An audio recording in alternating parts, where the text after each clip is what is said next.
کوئی عروج دے نہ زوال دے، مجھے بس اتنا کمال دے، مجھے اپنی راہ میں ڈال دے کہ زمانہ میری مثال دے۔ تیری رحمتوں کا نزول ہو، میری محنتوں کا صلہ ملے، مجھے مال و زر کی خواہش نہیں، مجھے بس تو رزق حلال دے۔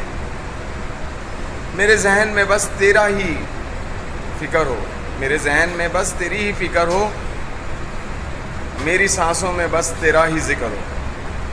تیرا خوف میری نجات بنے، سبھی خوف میرے دل سے نکال دے۔ تیری بارگاہ میں اے خدا شب و روز ہے بس یہی دعا، تیری بارگاہ میں اے خدا شب و روز ہے بس یہی دعا۔ تو رحیم ہے، تو کریم ہے، تو رحیم ہے، تو کریم ہے، مجھے مشکلوں سے نکال دے۔ السلام علیکم جی پاکستانیوں، آج ہماری قوم کا حال برا ہے اور سدا انشاءاللہ تعالیٰ برا نہیں رہے گا۔ ہماری قوم ایک عظیم قوم بننے جا رہی ہے، انشاءاللہ تعالیٰ بن کے رہے گی۔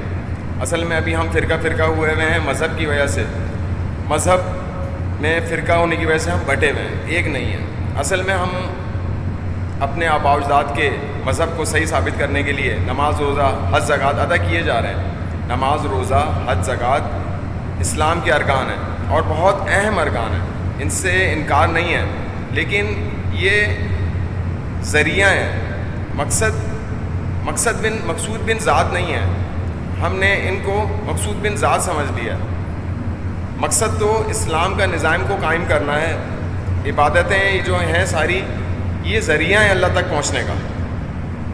اب ذریعے کو ہی مقصود بن ذات سمجھ لیا جائے تو غلطی ہوگی۔ دین اور مذہب میں فرق ہے۔ دین تو ان مقاصد کا نام ہے جن کے لیے ذریعے ہیں، ذرائع ہیں، اور مذہب میں ذرائع ہی مقصود بن ذات بن جاتے ہیں۔ اب مقصد کیا ہے؟ مقصد یہ ہے کہ رات کو کوئی بھی بھوکا نہ سوئے۔ اگر کوئی بھی شخص بھوکا سو گیا تو اسلامی نظام نہیں ہے، یہ ہے مقصد۔ اس کے لیے کوئی بات نہیں کرتا، اس کے لیے کوئی آواز نہیں اٹھاتا، اس کے اوپر کوئی زور نہیں دیتا، اور زور دیا جا رہا ہے کہ نماز کیسی پڑھائی جائے، نماز کیسے پڑھی جائے۔ اس کی تفسیریں، نماز کی تفسیریں اور فوائد بتائے جا رہے ہیں، اور جس کے لیے پڑھی جا رہی ہے اسی سے نا علمی ہے۔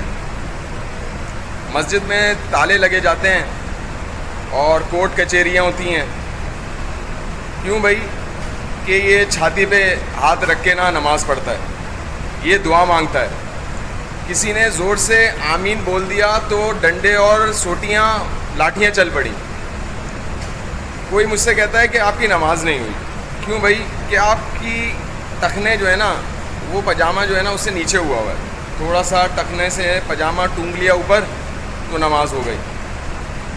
کوئی دور سے آ جائے گا رخ کعبہ کو صحیح کروانے کے لیے کہ رخ صحیح کرو، جس نے رخ صحیح کروایا وہ بھی خوش کہ میں نے اپنا طریقہ بتا دیا، اور جس کا رخ صحیح ہوا وہ بھی مطمئن کہ میری نماز ہو گئی۔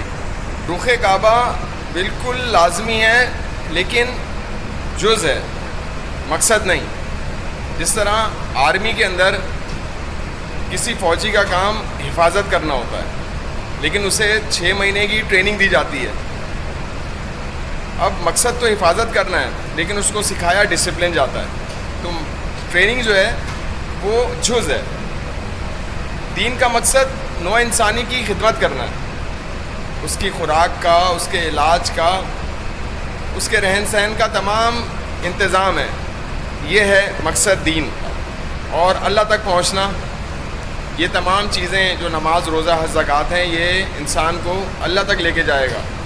اگر نماز، روزہ، حج، زکوٰۃ کے ساتھ اگر آپ اللہ تک رسائی نہیں ہو رہی ہے تو یہ مذہب کے اندر ہیں، آپ دین میں ابھی شامل نہیں ہوئے۔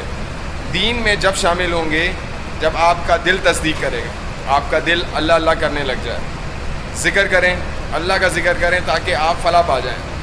حضور اکرم محمد مصطفیٰ صلی اللہ علیہ وآلہ وسلم نے فرمایا ہے کہ ہم سوتے ہیں لیکن ہمارے قلوب نہیں سوتے۔ جب ہمارے قلوب سوتے نہیں تو ہمیں انہیں اللہ کے ذکر میں لگانا ہے۔ ہماری روحیں، ہماری مخلوقیں جو ہمارے جسم کی یہ نہیں سوتی، ہم سوتے ہیں، ہمارا جسم سوتا ہے۔ تو اپنے جسم کے اندر جو یہ روح ہیں ان کو ہم طاقتور بنائیں اور اللہ تک رسائی حاصل کریں۔ السلام علیکم۔